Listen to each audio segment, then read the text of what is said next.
നമ്മളിന്ന് വളരെ എളുപ്പത്തിൽ ടേസ്റ്റി ആയിട്ടുള്ള ചക്കക്കുരു ഇട്ടുള്ള ഒരു ഒഴിച്ചുകൂട്ടാൻ്റെ റെസിപ്പിയുമായിട്ടാണ് വന്നിരിക്കുന്നത്. അപ്പോൾ നമുക്കിത് എങ്ങനെയാണ് ഉണ്ടാക്കുന്നതെന്ന് നോക്കാം. ഇതിനായി ആദ്യം തന്നെ ഒരു പ്രഷർ കുക്കറിലേക്ക് കഴുകി വൃത്തിയാക്കി തൊലി കളഞ്ഞു വെച്ചിരിക്കുന്ന ചക്കക്കുരു ചെറുതായി നുറുക്കിയത് ചേർത്ത് കൊടുക്കാം. ഇതിലേക്ക് 1/4 കപ്പ് അളവിൽ ചുരക്കയും വെള്ളരിക്കയും ചെറുതായി കട്ട് ചെയ്തുകൂടി ചേർത്ത് കൊടുക്കാം. ഇനി ഇത് ചെറുതായിട്ടൊന്ന് ഇളക്കി കൊടുക്കാം. ഇതിലേക്ക് മുളക് പൊടി, മഞ്ഞൾപ്പൊടി എന്നിവ ചേർത്ത് കൊടുത്തതിന് ശേഷം പച്ചമണം മാറുന്നത് വരെ ഇളക്കി കൊടുക്കാം. ഇതിലേക്ക് 2 പച്ചമുളക് നെടുവേ കീറിയതും 1/2 കപ്പ് വെള്ളവും ഒഴിച്ചു കൊടുക്കാം. വെള്ളം അത്യാവശ്യം ഒന്ന് തിളച്ച് വരുമ്പോഴേക്ക് ഇതിലേക്ക് ഇനി ഒരു വിസിൽ വരുന്നത് വരെ നമുക്കൊന്ന് വെയിറ്റ് ചെയ്യാം. ചെറുതായി കഷ്ണങ്ങളാക്കിയത് ഇട്ട് കൊടുക്കാം.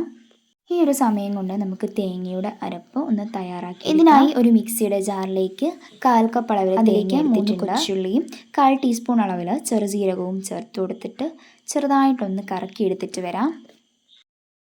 ഈ തേങ്ങയുടെ അരപ്പിലേക്ക് 1/4 കപ്പ് അളവിൽ വെള്ളം ഒഴിച്ചു കൊടുത്തതിന് ശേഷം ഒരു സ്പൂൺ കൊണ്ട് ചെറുതായിട്ടൊന്ന് ഇളക്കി കൊടുക്കാം. ഈ ഒരു സമയം കൊണ്ട് തന്നെ നമ്മൾ കുക്കറിൽ വെച്ചിട്ടുള്ള സാധനങ്ങൾ എല്ലാം നല്ല രീതിയിൽ വെന്ത് വന്നിട്ടുണ്ട്. ഇനി നമുക്കിത് ഒരു ചട്ടിയിലേക്ക് മാറ്റി കൊടുക്കാം. ഇനി ഒരു തവിയോ ഒരുപാട് ഉടഞ്ഞു പോകാതിരിക്കാനായിട്ട് പ്രത്യേകം ഉടച്ചെടുക്കുക. ചെറുതായിട്ട് കടിക്കാൻ കിട്ടുന്ന രീതിയിൽ വേണം ഉടച്ചെടുക്കാനായിട്ട്. ഇനി ഇത് തിളച്ച് വന്ന് കഴിയുമ്പോഴേക്കും ഇതിലേക്ക് നമുക്ക് നമ്മൾ നേരത്തെ അരച്ച് മാറ്റി വെച്ചിട്ടുള്ള തേങ്ങയുടെ അരപ്പ് ഒന്ന് ചേർത്ത് കൊടുക്കാം. ആ മിക്സിയിലേക്ക് നമ്മൾ 1/2 കപ്പ് അളവിൽ വെള്ളം ഒഴിച്ച് ചെറുതായിട്ടൊന്ന് കലക്കിയതിന് ശേഷം നമ്മുടെ കൂട്ടാൻ്റെ കൂട്ടിലേക്ക് ഒഴിച്ചു കൊടുത്തിട്ടുണ്ട്.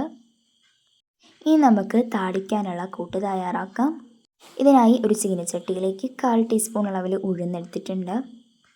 അതിലേക്ക് വെളിച്ചെണ്ണ, കടുക്, വെളുത്തുള്ളി, കൊച്ചുള്ളി, കറിവേപ്പില എന്നിവ ചേർത്തിട്ട് ഒന്ന് മൂപ്പിച്ചെടുക്കാം.